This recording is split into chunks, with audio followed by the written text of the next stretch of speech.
150 mil militares mobilizados.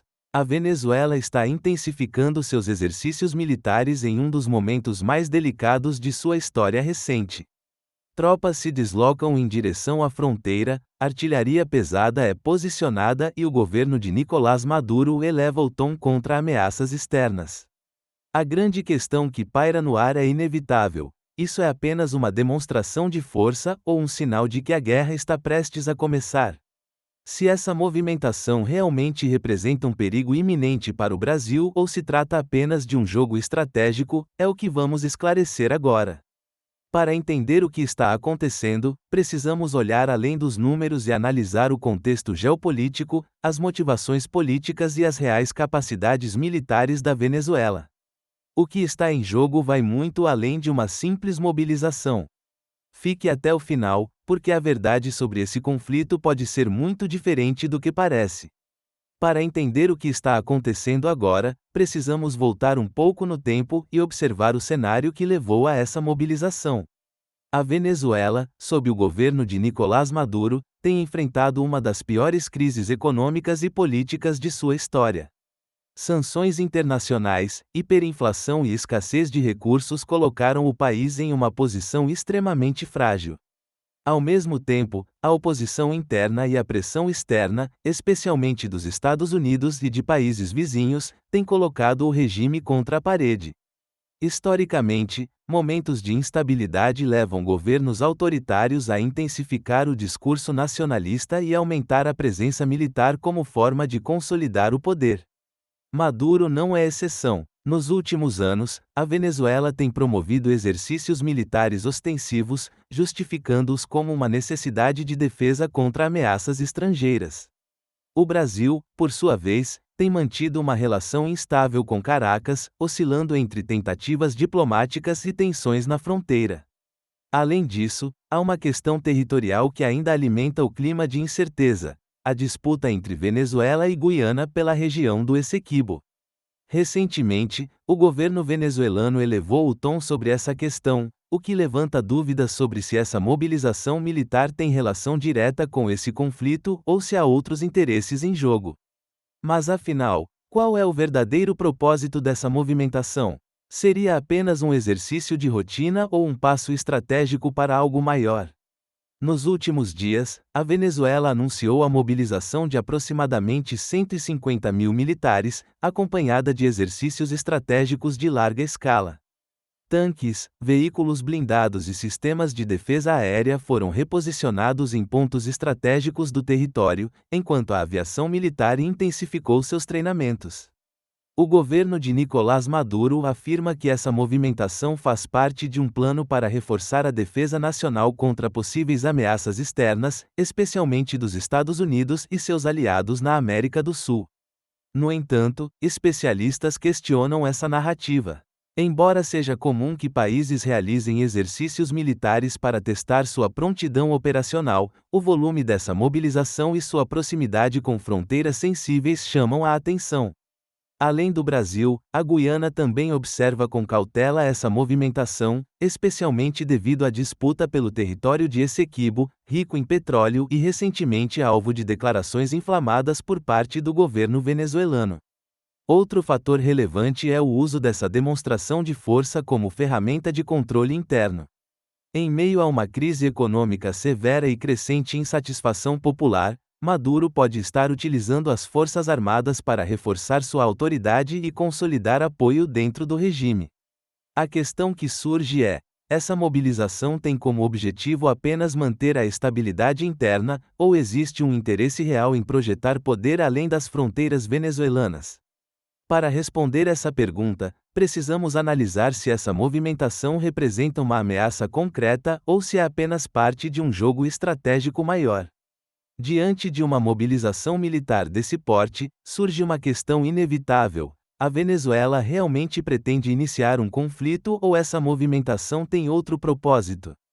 Para entender isso, é preciso observar como regimes autoritários costumam operar em momentos de crise.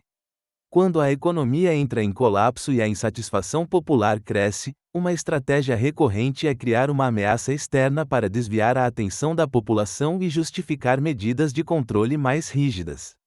Esse tipo de tática já foi visto em diversos países ao longo da história. A Coreia do Norte, por exemplo, frequentemente faz demonstrações militares agressivas para reforçar sua posição no cenário internacional e manter o controle interno. A Rússia também utilizou estratégias semelhantes antes de conflitos reais, como na Crimeia e na Ucrânia. A Venezuela, por sua vez, segue um caminho parecido, usando o discurso de defesa da soberania para unir a população em torno do governo e legitimar sua posição diante de forças opositoras. Além disso, é importante notar que o exército venezuelano tem um papel central na sustentação do regime de Maduro. Muitos dos altos comandantes das Forças Armadas ocupam posições de poder dentro do governo, o que significa que manter as tropas ativas e leais não é apenas uma questão militar, mas também política.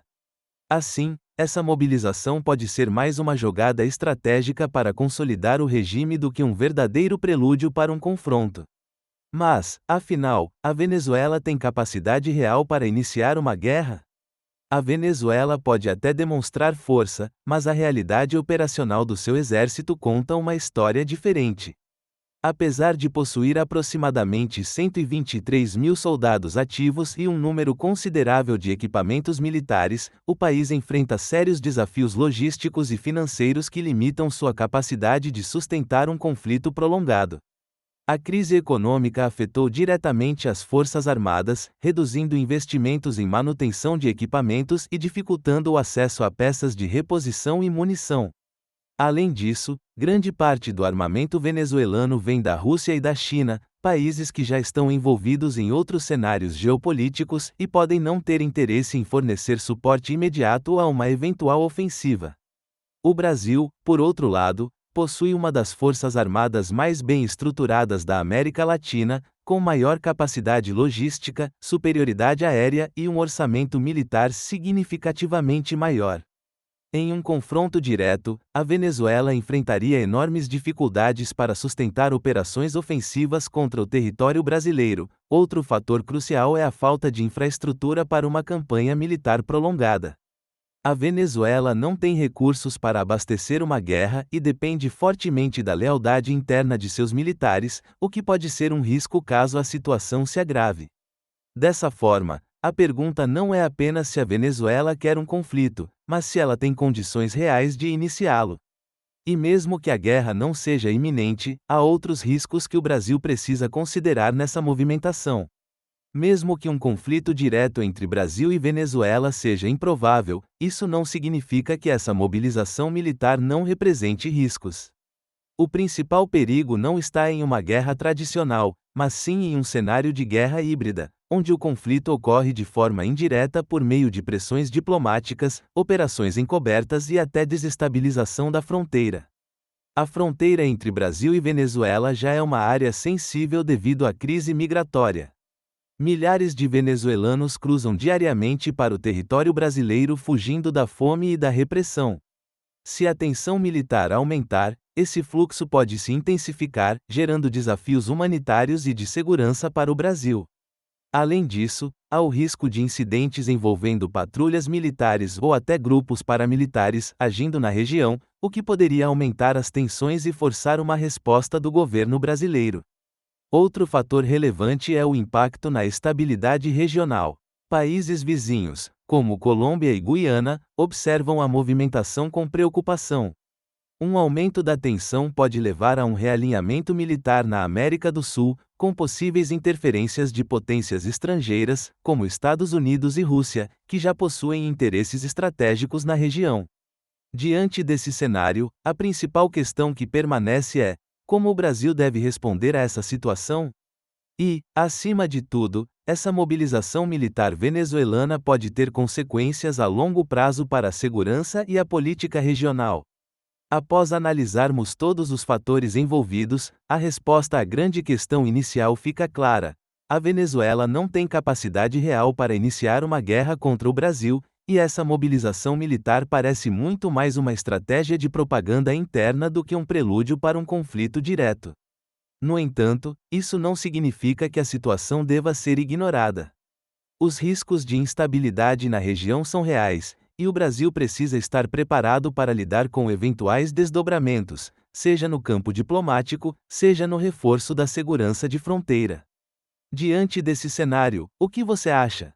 A Venezuela está apenas jogando para manter Maduro no poder ou há um risco maior por trás dessa movimentação? Deixe sua opinião nos comentários, queremos saber o que você pensa sobre essa tensão na América do Sul. Se você gostou dessa análise e quer acompanhar mais conteúdos sobre geopolítica, defesa e estratégia militar, inscreva-se no canal e ative o sininho para não perder os próximos vídeos. Aqui, trazemos informação embasada e acessível para que você entenda os acontecimentos globais sem sensacionalismo. Nos vemos no próximo vídeo.